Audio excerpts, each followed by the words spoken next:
A Índia é um país que sempre me encantou muito, né? Desde jovem, eu sempre fui apaixonado pela Índia. E a primeira vez que eu fui à Índia tem quase 32 anos.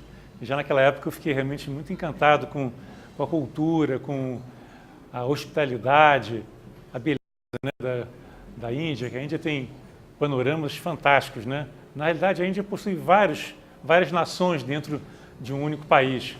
Porque a Índia é um caldeirão cultural e é formada por vários povos, né, que chegaram lá naquela região em diferentes épocas. E, de acordo com a tradição antiga, né, o povo originário da Índia eram os dravídicos. E, segundo essa tradição, houve uma invasão dos arianos que vieram da Ásia Central e que chegaram pelo norte, e houve então uma certa disputa em alguns locais da Índia, e os povos originários da Índia, os dravídicos, né, que têm pele mais escura, ficaram mais para o sul. E na realidade é um conjunto de povos, né? E é interessante quando você vai descendo para o sul, você vai vendo realmente que a pele dos indianos vai ficando mais escura, e no norte um pouco mais claro. Em geral a pele deles é meio cinza, né? Mas no sul você chega a ver pessoas com a pele bastante escura. E dentro dessa diversidade cultural que caracteriza a Índia, nós temos não só origens diferentes, mas línguas diferentes. Nós temos 14 ou 15 línguas diferentes dentro do país. Quando você viaja, inclusive, de um comerciante, por exemplo, que viaja de um estado para o outro, precisa conhecer o inglês porque as línguas são diferentes. Somente no norte, no centro e norte da Índia que se fala o Hindi, que é o idioma oficial. Mas quando você vai do centro para baixo, aí você tem uma multiplicidade de línguas e um número ainda muito maior de dialetos e de culturas, de tradições diferentes. Mas, embora exista uma grande diversidade de tradições, existe também uma unidade na Índia, né? É um dos poucos países que mantiveram viva uma tradição muito antiga, uma tradição milenar, que data de segundo alguns, de 6.000 anos, segundo alguns, de 5.000 anos atrás. Na realidade, essa tradição antiga, essa sabedoria milenar, que é chamado de Sanatana Dharma, é praticamente imemorial, porque é o resultado de experiências místicas que os grandes sábios, chamados rishis, lá na Índia, transmitiram de mestre para discípulo. Naquela época remota, né, milhares e milhares de anos atrás, o conhecimento era transmitido de boca para ouvido, como se fala, né? Era um conhecimento que os discípulos recebiam aos pés do mestre, ou seja, eles sentavam diante dos seus mestres e recebiam oralmente o ensinamento. E esse ensinamento era dado de uma forma muito sucinta para que ele pudesse ser memorizado. Daí porque os textos antigos da Índia, né, são compostos por chamados sutras, né? Sutra é como se fosse um cordão com várias contas, em que cada ensinamento é uma conta nesse cordão. Então a ideia é que um ensinamento vai puxando o outro e existe uma sequência lógica, existe um conteúdo bastante completo nesses ensinamentos, que são ensinamentos que visam transformar o ser humano e permitir a libertação do sofrimento, a libertação das cadeias que prendem o homem a esse mundo de ilusão. Dos conceitos mais fundamentais na Índia é que esse mundo que nós vivemos é um mundo projetado, é um mundo que eles chamam de Maya. Maya muitas vezes é traduzido por ilusão, mas não é exatamente ilusão no sentido que nós concebemos aqui no Ocidente.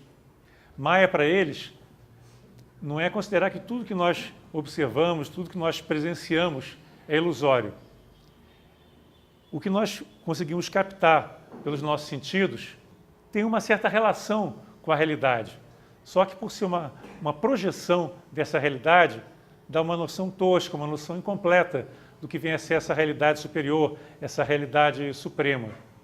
Então, Maya, essa ilusão, seria tomar aquilo que é projetado, aquilo que é da natureza da sombra, da projeção, como sendo a coisa em si. Então a ideia é que o que nós vemos pelos sentidos não é o mundo, não é a realidade em si, mas aquilo que nossos sentidos podem captar dessa percepção do universo projetado. E esse universo projetado, ele tem origem na nossa mente. Ou seja, cada um de nós vê o mundo em função do seu conteúdo mental, em função do seu nível de evolução, em função daquilo que ele veio acumulando ao longo dessa vida e de muitas outras. Então, segundo os indianos, não existe uma visão inocente e independente, um observador aqui e a realidade lá fora. A realidade é criada pelos sentidos e pela nossa mente, pelo nosso conteúdo mental. E essa realidade se transforma na medida que nós nos transformamos também. Então, a evolução, o processo de descobrimento, de crescimento espiritual, seria uma redescoberta dessa realidade que está dentro de nós, está fora de nós, está em toda parte, mas que é percebida de uma forma muito limitada e incompleta pelas pessoas comuns.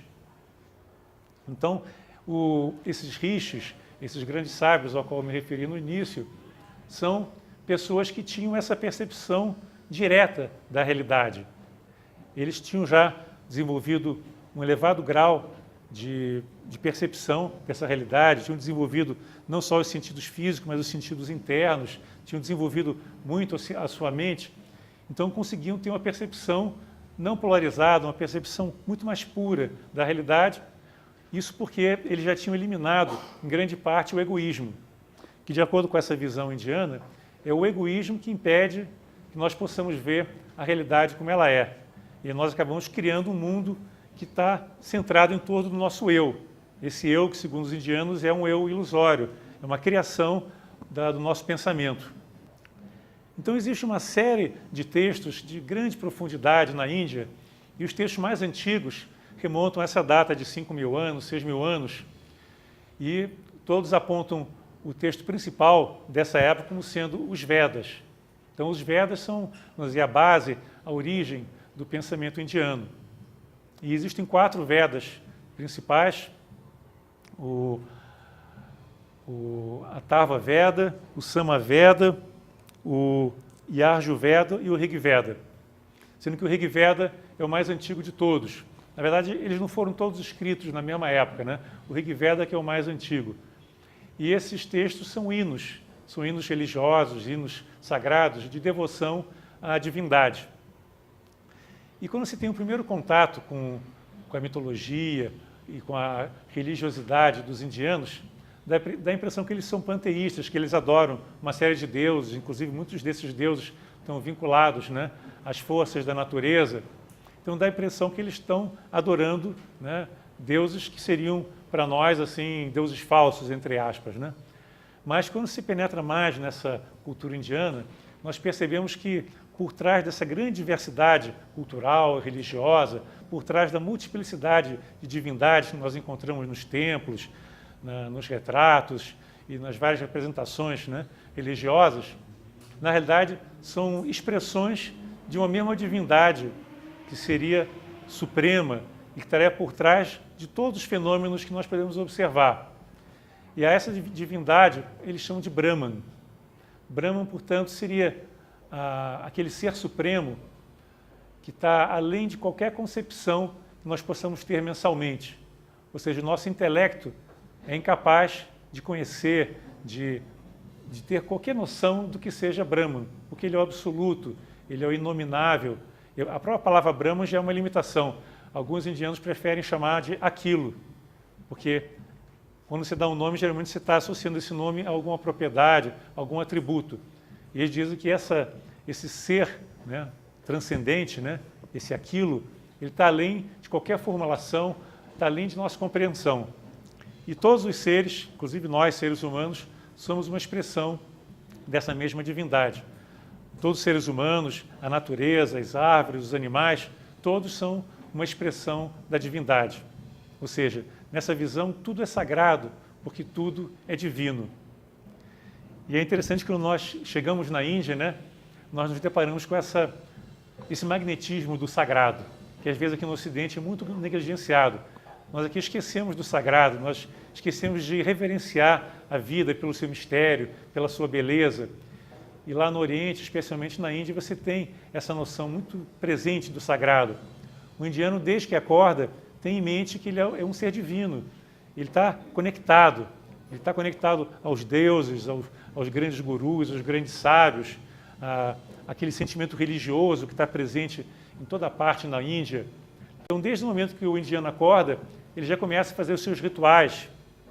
Normalmente, de manhã cedo, ele faz o seu puja. O puja é um ritual que é feito geralmente num canto especial da casa, que é dedicado só à meditação e à realização desses rituais. Então, é uma coisa assim, muito viva, essa experiência religiosa indiana. Aí vocês podem perguntar, será que todo indiano é religioso? Aí depende do que se chama religiosidade. E sempre, em qualquer tradição, a religiosidade é composta de diversos níveis de atitude religiosa. E tanto na Índia como no Ocidente, em toda parte, nós vemos que, para as pessoas, vamos dizer assim, mais simples, né, existe uma certa mistura entre religiosidade e superstição, por exemplo. E o povo indiano, por ser muito devocional, existem muitas escolas de pensamento na Índia, mas a que mais se disseminou na Índia foi a escola Bhakti, né, a escola devocional, porque o indiano é, por natureza, muito ligado aos rituais, à adoração dos deuses, tem as imagens todas que são consideradas muito importantes para eles, né? Você chega na casa do indiano, está cheio de retratos, né, dos santos, dos gurus. Você tem o altar com as imagens também, com os retratos. Então, essa natureza devocional do indiano acaba fazendo com que, às vezes, confunda um pouco a imagem com a coisa em si.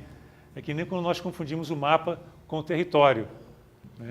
É lógico que a imagem pode ser útil para apontar para uma realidade, assim como um livro pode ser útil também, um ensinamento, para apontar para uma realidade.